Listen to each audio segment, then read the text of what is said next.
Friends, welcome to Radhima kitchen. எல்லாரும் எப்படி இருக்கீங்க? இன்னைக்கு நம்ம பார்க்க போகிற ரெசிபி என்னன்னு பார்த்தோம்னா மஷ்ரூம்ஸை வச்சு ஒரு ஒயிட் கிரேவி பார்க்க போகிறோங்க. ரொம்ப க்ரீமியாகவும் அதே சமயம் ரிச்சாகவும் இருக்க போகுது. இதுக்கு என்னென்ன தேவை, எப்படி பண்ணலான்னு பார்க்கலாம் வாங்க. அண்ட் இது எதுக்கெல்லாம் நல்லாயிருக்கும்னு பார்த்தீங்கன்னா பூரி, சப்பாத்தி எல்லாத்துக்கூடையும் நல்லாயிருக்கும். எக்ஸ்பெஷலி நாங்கள் இன்னைக்கு பூரியோடு சாப்பிட போகிறோம். ஸோ இதுக்கு என்னென்ன தேவைன்னு பார்த்துடலாம் வாங்க. இதுக்கு நான் ஒரு வெங்காயம் ஃபுல் அண்ட் ஃபுல் எடுத்து நல்லா ரஃப்பாக சாப் பண்ணி வச்சுருக்கேன். ஏன்னா நம்ம அரைக்க தான் போகிறோம் சாட்டே பண்ணி. அப்புறம் பச்சை மிளகாய், இதுக்கு காரமே பார்த்தீங்கன்னா பச்சை மிளகாவோட காரம் தான். ஸோ ஒரு 7-8 பச்சை மிளகாய் எடுத்து வச்சுருக்கேன்.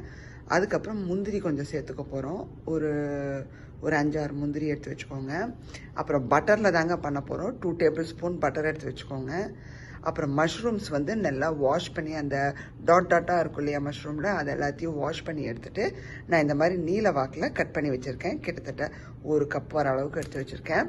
அப்புறம் தேவையான அளவு உப்பு எடுத்துக்கோங்க. அப்புறம் இஞ்சி பூண்டு ஒரு 1/4 டீஸ்பூன் எடுத்துக்கோங்க. அப்புறம் பெப்பர் கொஞ்சம் சேர்த்துக்க போகிறோம். ஸோ அது நான் ஒரு 1/4 டீஸ்பூன் எடுத்து வச்சுருக்கேன். அப்புறம் ட்ரை கஸ்தூரி மேத்தி இருக்குது பார்த்தீங்கன்னா, ஃபைனலாக கார்னிஷ்க்கு அது சேர்க்க போகிறோம்.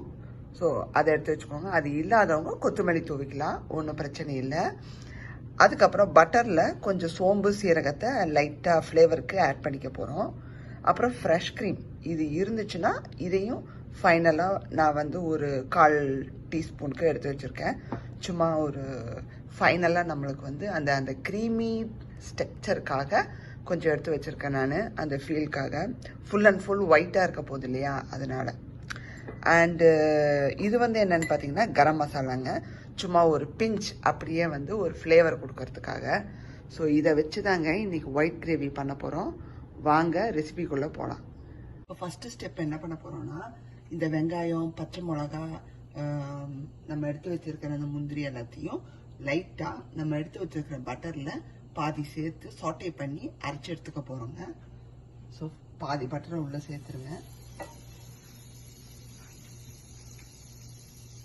இது கூட நம்ம எடுத்து வச்சுருக்கோம் வெங்காயம், பச்சை மிளகா, முந்திரி வச்சுருக்கோம். ஜஸ்ட் வாசம் போய் சாஃப்டாக வதங்கி வந்தால் போதுங்க. அந்த இதில் அந்த கன்சிஸ்டன்சி அந்த சாஃப்டாக வந்ததுக்கப்புறமா ஆஃப் பண்ணிவிட்டு நம்ம ஆற வச்சு தண்ணி விட்டு அரைச்சிக்க போகிறோம். இதுக்கு தக்காளி தேவையில்லைங்க. தக்காளி போட்டிங்கன்னா கலர் மாறிடும். அந்த மஞ்சத்தூளோ மிளகாத்தூளோ போட்டிங்கன்னா டோட்டலாக கலர் சேஞ்ச் ஆகிடும். ஸோ அப்படியே உங்களுக்கு அந்த மிளகாத்தூள் டேஸ்ட் வேணும், லைட்டாக அந்த ஒரு ஃப்ளேவர் வேணும்னா நீங்கள் ஒரு பிஞ்சு சேர்த்துக்கலாம். இது கூட இஞ்சி பூண்டையும் சேர்த்துடலாங்க, ஏன்னா வாசம் போயிடும் இல்லையா. உப்பு சேர்த்துக்கோங்க, அப்போ தான் குயிக்காக சாட்டே ஆகும். பார்த்தீங்கன்னா நல்லா சாட்டே பண்ணியாச்சுங்க. பச்சை வாசம் எல்லாம் போய் நல்லா சாஃப்ட் ஆயிடுச்சு. இப்போ இது கொஞ்சம் ஆறட்டுங்க. ஆறுனதுக்கு அப்புறமா நம்ம மிக்சியில் போட்டு நல்லா தண்ணி விட்டு நைஸாக பேஸ்ட்டாக அரைச்சி எடுத்துக்கலாம். இப்போ பார்த்தீங்கன்னா அதே ஃப்ரை பேன் வச்சுக்கோங்க. இப்போ அடுத்த ஸ்டெப்புக்கு போயிடலாம். நான் இன்னொன்று சொல்லிக்கிறேன். இங்கே பார்த்தீங்கன்னா நான் இந்த மாதிரி க்ரீமியாக அரைச்சி எடுத்துகிட்டு வந்தாச்சு. இப்போது பட்டர் சேர்த்துக்கலாம். பேலன்ஸ் உள்ள பட்டரை ஸ்லோவில் வச்சே பண்ணிக்கோங்க. ஏன்னா நம்ம முந்திரி சேர்த்துருக்கோம், அப்புறம் பட்டரில் செய்கிறோம், அதனால சீக்கிரமாக பேர்ன்ட் ஆயிரும், அடி பிடிச்சிக்கும். ஒரு மாதிரி உங்களுக்கு அந்த கிரேவி டக்குன்னு ஒரு மாதிரி டைட்டன் ஆயிரும். ஸோ பார்த்து ஸ்லோவில் வச்சே பண்ணுங்க. இந்த பட்டர் உருகிற சமயத்தில் நம்ம எடுத்து வச்சிருக்கிற சோம்பு சீரகம் அதை உள்ள சேர்த்து நல்ல ஃப்ளேவர்ஸை கொடுக்க வைக்கணும். நல்ல ஃப்ளேவர் வரட்டுங்க. வந்ததும் நம்ம மஷ்ரூமை சேர்த்துக்கலாம். அந்த சோம்பு சீரகம் பொரிஞ்சு வந்ததும் மஷ்ரூமை சேர்த்துக்கோங்க.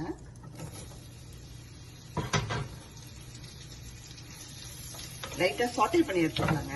இது சாட்டே பண்றதுலயே மஷ்ரூம் டக்குன்னு குக் ஆயிடும். உங்களுக்கு மஷ்ரூமை பத்தி தெரியும், எல்லாருக்கும் தெரிஞ்சதுதான். அது குயிக்கா ரெடி ஆயிரும். நான் பண்ற மெத்தட்லயே பண்ணி பாருங்க, அப்பதான் உங்களுக்கு அந்த டேஸ்ட் எக்ஸாக்டா கிடைக்கும். இந்த மாதிரி நல்லா சாட்டே பண்ணியாச்சுங்க. உங்களுக்கு அப்படியே மஷ்ரூம்ஸ் எல்லாம் ரெடியூஸ் ஆயிடுச்சு. இப்போ வந்து அரைச்ச விழுத உள்ள சேர்த்துடலாம். நல்லா ஒரு கலந்து விட்டுக்கோங்க. ஏன் ஃபர்ஸ்டே சேர்க்கல அரைச்ச விழுதுன்னா, இது ஆல்மோஸ்ட் நம்ம சாட்டே பண்ணி தான் அரைச்சிருக்கோம். ஸோ ஸ்மெல் அவ்வளோக்கு இருக்காது உங்களுக்கு.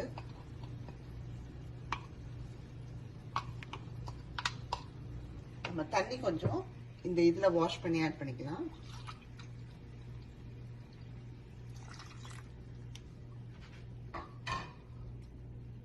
ரொம்பவும் கிரீமியா வேணும்னா நீங்க அந்த மாதிரியும் பண்ணிக்கலாம். கொஞ்சம் லிக்விடா வேணும்னாலும் நீங்க அந்த கன்சிஸ்டன்சில இதை வந்து நீங்க ரெடி பண்ணிக்கலாம். இந்த கிரேவியை பார்க்கவே சூப்பரா இருக்குங்க.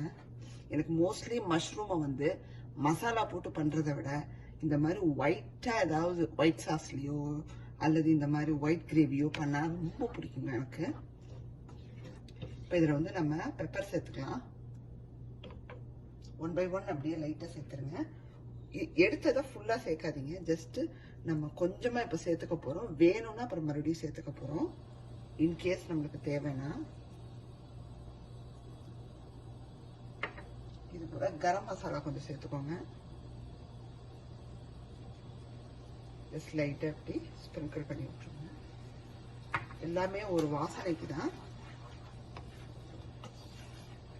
நம்ம இறக்குற சமயத்துல இது சேர்த்துக்கலாங்க.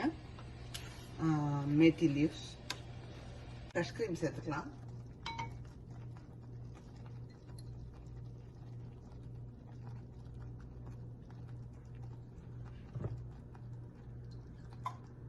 கொஞ்சம் தண்ணி விட்டு சேர்த்துக்கோங்க. இன்னும் நீங்க உங்களுக்கு ஃப்ரெஷ் கிரீம் வேணும்னா தாராளமா நீங்க சேர்த்துக்கலாம். பட் இது வந்து பியூர் ஒயிட் கலர்ல இருக்காதுங்க. உங்களுக்கு பார்த்தாலே தெரியும். ஒரு மாதிரி இந்த மாதிரி ஒரு கிரீமி, ஒரு மாதிரி கிரீன் கலர், லைட் கிரீனிஷ் கலர்ல தான் இருக்கும். ஏன்னா பச்சை மிளகாய் அரைச்சு போட்டுக்கனால. இன்னும் ஒரு கொதி வரட்டும். நம்ம வந்து மேத்தி லீவ்ஸ் சேர்த்துக்கலாம். சூப்பரா ரெடி ஆயிடுச்சுங்க. இப்போ வந்து நம்ம மேத்தி லீவ்ஸை சேர்த்துடலாம். எனக்கு டேஸ்ட் பார்க்கும் போதே வந்து காரம் ஒரு பக்கம் தெரியுது. அண்ட் நம்ம போட்ட அந்த முந்திரி, ஃப்ரெஷ் கிரீம், அதோட டேஸ்ட் ஒரு பக்கம் தெரியுது. அருமையா வந்திருக்குங்க. மோஸ்ட்லி எனக்கு இந்த மாதிரி நான் சொன்னேன் இல்லைங்களா, இந்த மாதிரியான டேஸ்ட் எல்லாம் எனக்கும் பிடிக்கும், அவருக்கும் ரொம்ப பிடிக்கும். மெயினா இது பாருங்க, பூரிக்கு வந்து அசத்த போகுது இந்த கிரேவி. அவ்வளவுதாங்க, எல்லாத்தையுமே சேர்த்தியாச்சுங்க. இப்போ வந்து சர்வ் பண்ணிடலாம். பார்த்துருப்பீங்க இந்த மஷ்ரூம் ஒயிட் கிரேவி எப்படி பண்றதுன்னு. இதே மாதிரி பண்ணி பாருங்க, ரொம்ப நல்லாவும் இருக்கு. சாப்பிட்டுட்டே இருக்கலாமான்னு இருக்கு. கண்டிப்பா பூரிக்கெல்லாம் ரொம்ப நல்லா இருக்கும். அண்டு இப்போ நான்வெஜ்ஜில் எதை வச்சு பண்ணலான்னு பார்த்தீங்கன்னா, சிக்கனை வச்சு பண்ணலாம். போன்லெஸ் சிக்கனை வச்சு அண்டு ப்ரான்ஸை வச்சு பண்ணி பாருங்க, ரொம்ப நல்லா இருக்கும். ஏன்னா ப்ரான்ஸுக்கும் ஒயிட் சாஸுக்கும் கூட மஷ்ரூம் மாதிரியே ஒரு நல்ல ஒரு காம்பினேஷன் இருக்கும். ஸோ கண்டிப்பாக எல்லாரும் ட்ரை பண்ணி பாருங்க. இந்த வீடியோ உங்களுக்கு பிடிச்சிருக்கும்னு நினைக்கிறேன். பிடிச்சிருந்தா லைக் பண்ணுங்க, ஷேர் பண்ணுங்க. சப்ஸ்கிரைப் பண்ணாதவங்க ராதிமா கிச்சனை சப்ஸ்கிரைப் பண்ணிருங்க. மறக்காம பெல் பட்டனை கிளிக் பண்ணிருங்க. அப்பதான் நான் போடுற வீடியோஸ் எல்லாம் உங்களுக்கு வந்து சேரும். Bye. See you in next recipe.